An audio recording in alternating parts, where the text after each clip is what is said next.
Hello, everybody, and welcome to Corruption Chronicles and Storytime with High Elfkin. I'm going to get right into this. Let me tell you a story. What do you do when the very system that claims to protect your rights starts to defend itself against you? When the courthouse that promises justice feels more like a fortress of procedure, politics, betrayal, and silence? Because this is not a theory, this is my life. The question that people ask me all the time is, how do you defend yourself against a system that's stacked against you? And here's the truth: I do it because I have rights, not imagined rights, not fantasy rights, rights that came from the land on which I was born, called inherent rights, protected in Section 25 of the Charter of Rights and Freedoms, and also in Section 35 of the Constitution of Canada. These rights were secured and acknowledged by the King's own desires in the Royal Proclamation of 1763. August 7th of 1763, King George III decided to write a Royal Proclamation expressing his wishes, acknowledging our rights, acknowledging our title, acknowledging that there's a certain way of buying the land in order to have jurisdiction on it.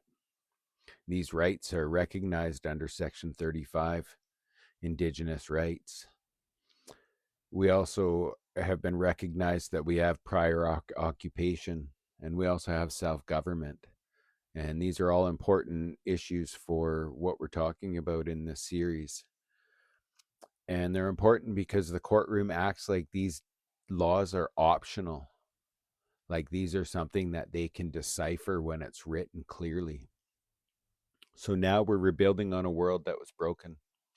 Our people are trying to rebuild piece by piece what was broken, outlawed, almost erased, and definitely stolen. Our elders are aging out, languages are slipping away, culture disrupted by government design. So we rebuild the very systems that damaged us.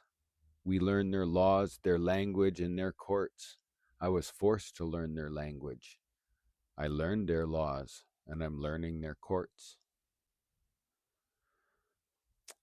My fight, I had to learn the law myself, and it's not because I wanted to. It was because it was the only way I could get anyone to listen. It was so frustrating when my first lawyers ignored my instructions. I talked to them about banishment.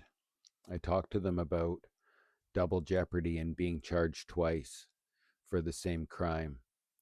And my first lawyer ridiculed me, saying that I watched too much Law and Order, that double jeopardy is only in the United States. It's not here in Canada.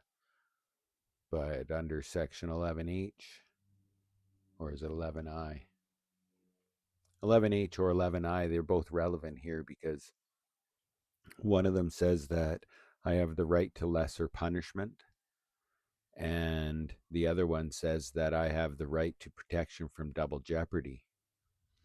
And in the courts, they're trying to say that our nation doesn't really look at banishment as a criminal punishment. And they're trying to decipher what we say we want or what our opinion is. And it's quite clear: banishment is a penal consequence. It's been that way for hundreds of years. Started off in 1777 in over in England, and Canada was established as a penal colony. They would send people here, and it worked this way up until 1889, and they outlawed banishment, and they ended up calling it transportation. And they would transport their people out of the colony, and then it became problematic. It was too cruel to do, to separate people from their community and their culture and their way of life. So check out part 2 about the disappearing lawyers, the shell game of jurisdiction, and not playing by honor. Thanks for watching.